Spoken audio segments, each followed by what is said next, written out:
begin with, I feel at home for two reasons. I always felt at home in an academic environment. I always felt this is where I belong to. And being in that environment again makes me feel the feeling of being at home. Second reason that I feel at home, because Peking University is my home.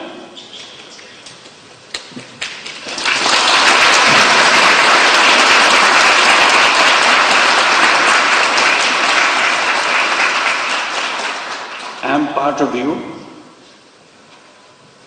because you accepted me as an honorary professor. I'm sorry that I couldn't spend much time with you, but I always hoped I could spend time with you and share with you all the excitements of the academic world and the world that you want to create for future generations. That's our task in the academic environment, to build the future world, not just learning about the current world. It's the next world that we want to prepare for. So that makes me feel completely at home.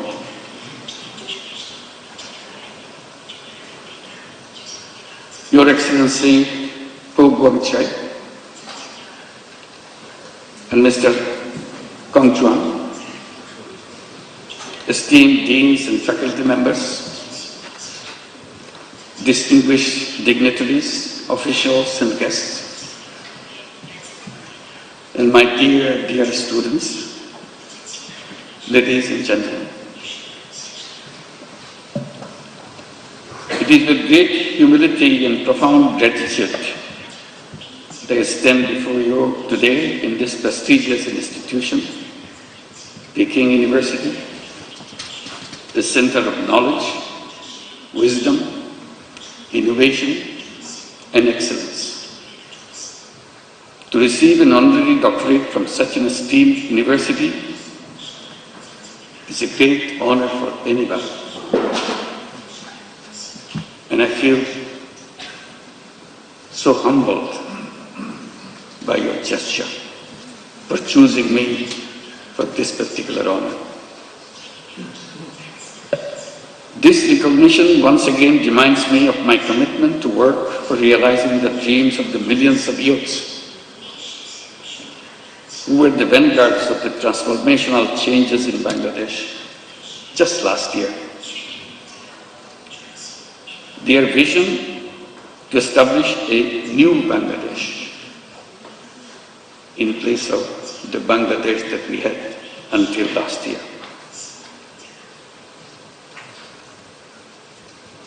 A new Bangladesh which will be free from poverty, hunger, unemployment, and destitution. Ladies and gentlemen, and my young friends, to translate this vision into reality, we are embarked on a series of reforms to make governance transparent and democratic, to ensure economic policies which are inclusive, and to guarantee that every individual has equal opportunity to flourish. Our reform initiatives are at the top of our priority. Our goal is definite. Our work plan is exhaustive.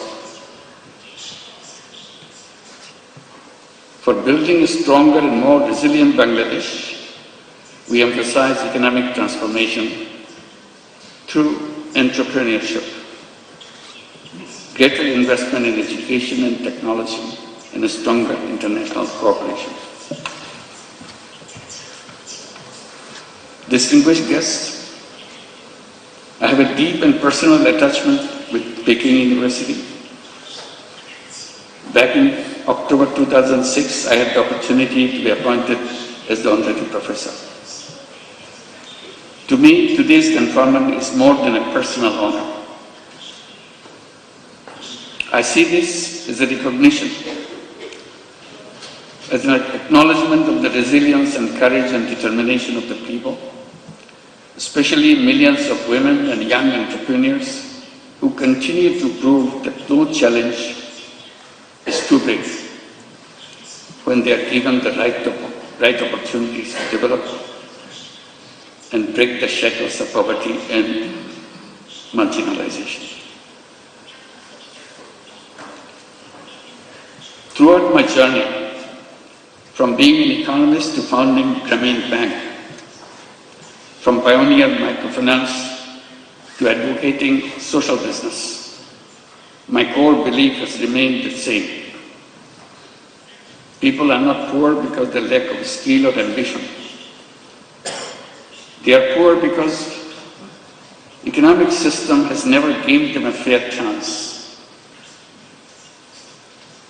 So poverty is not because of the something lacking in the person. It's not their fault. It's the fault of the system that we built for ourselves. That causes poverty. That causes all the problems for human beings by wrong thinking. And I blame myself for being part of that institution, academic institution, where we pass on this wrong knowledge to this next generation. So I plead guilty that we have not been able to change those ideas, wrong ideas, which make people suffer. So my struggle has always been to go back, to find out the faults in the system that we promote, we teach the young generation, so that we do not repeat the same thing for the next generation.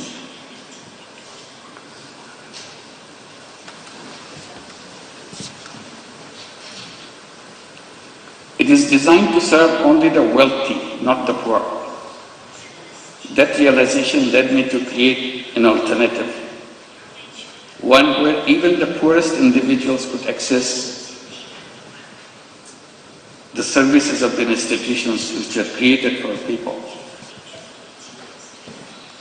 I've been promoting the idea to let the young people come to the universities, get good degrees from good institutions, and then go to the job market to become job seekers. I have been telling that this is a wrong idea. Human beings are not born to become job seekers. Job is a wrong idea. Human beings are creative beings. They enjoy doing creative things. Job is a negation of creativity. Job forces you to do things what your supervisors want you to do. Job is a continuation of the tradition of slavery. Human beings are not fit for slavery. Human beings are independent beings. So I keep on promoting the idea that all human beings are born as entrepreneurs, not job seekers. Universities should be preparing young people to go out and become successful entrepreneurs, not job seekers. And that idea came from a simple experience. I started as a small initiative with a handful of women in a village next to the university where I was teaching in Bangladesh.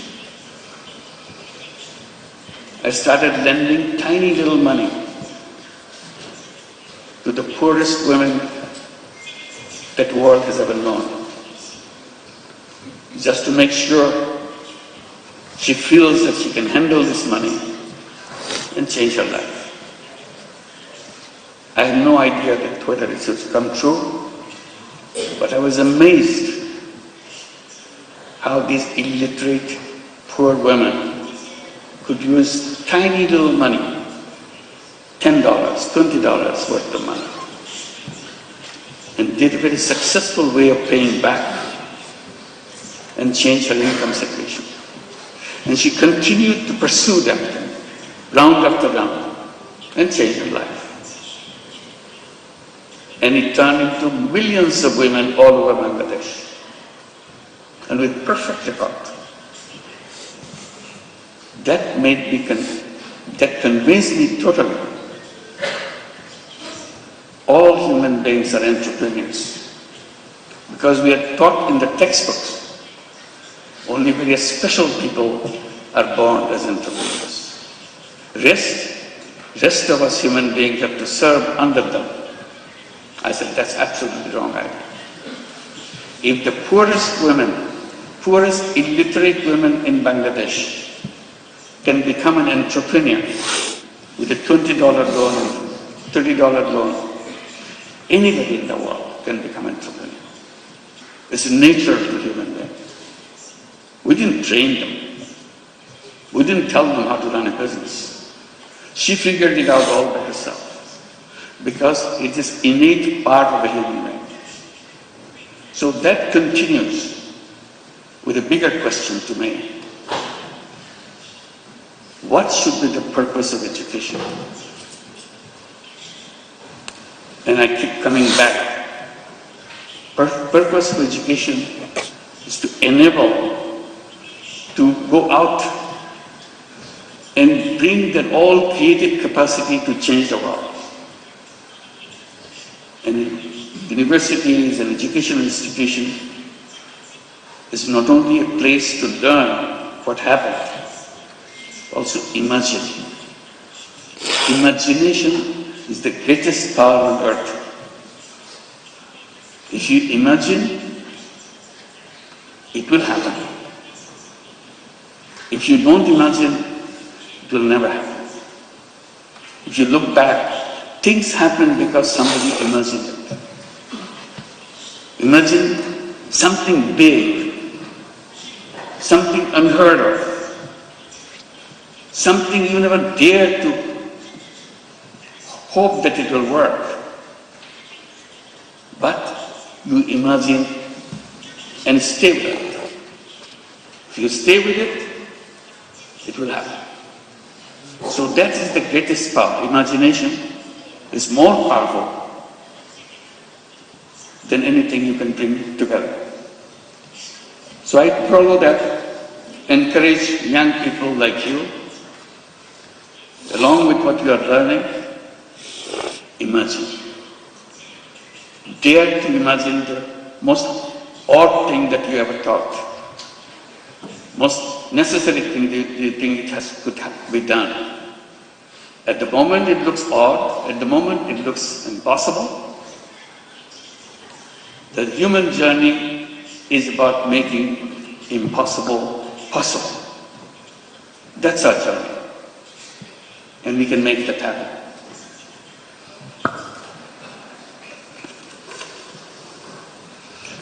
Then I came to my other point. Why the way we do things followed by something that we are not sure of?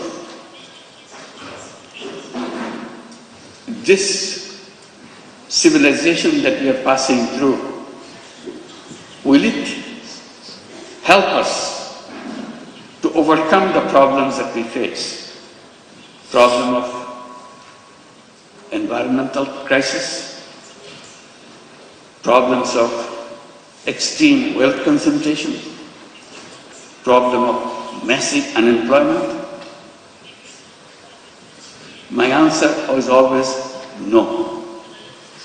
This civilization will continue to make it worse and worse. I even dare to say this is a self-destructive civilization. We have no scapegoat. We have to build a new civilization as soon as possible. Abandon the civilization that we are passing through and move on to create a new civilization.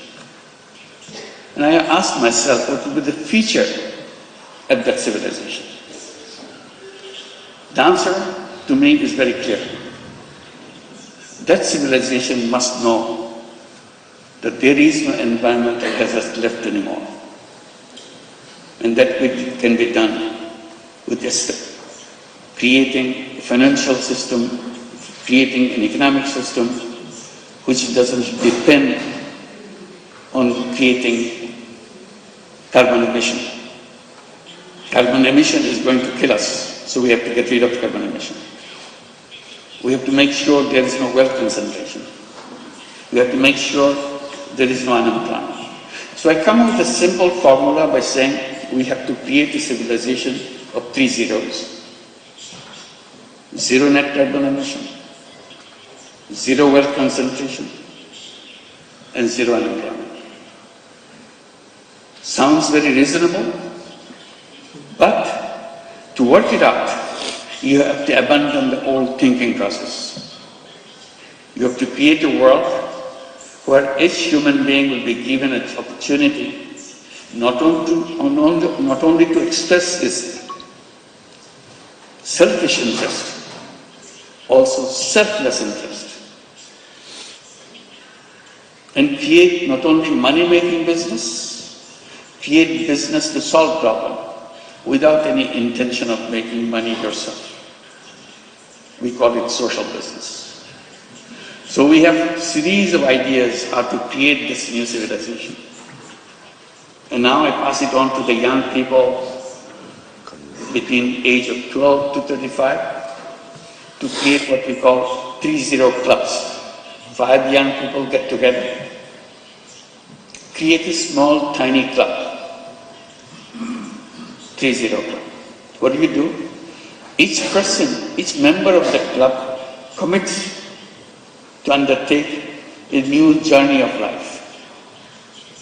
I shall not contribute to global warming myself. I'm not saying the whole world should do that. I'm saying to myself, I do not want to contribute to carbon emission. How? If I do it now, 7 days a week, I promise to do it 6 days a week. If I achieve 6 days a week, I want to do it 5 days a week. If I achieve 5 days a week, gradually 2 days a week, 1 day a week, and nothing. So I become a 3-0 person. Idea is if I can become a 3-0 person, you can become a 3-0 person, world would be a 3-0 world. That's a simple idea. And I'm amazed by the response I get from the young people all around the world. They keep on adding numbers, 3-0 clubs. I hope you'll consider examining whether you'd like to form your 3-0 club and create a new civilization which you'll be proud of. This is an imagination, but the imagination is where the journey begins. Let's begin the journey. Thank you very much.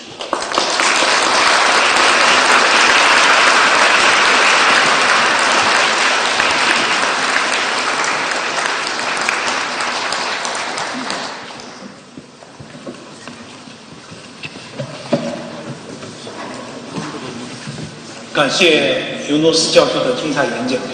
教授用他一生的实践告诉我们，真正的社会变革源自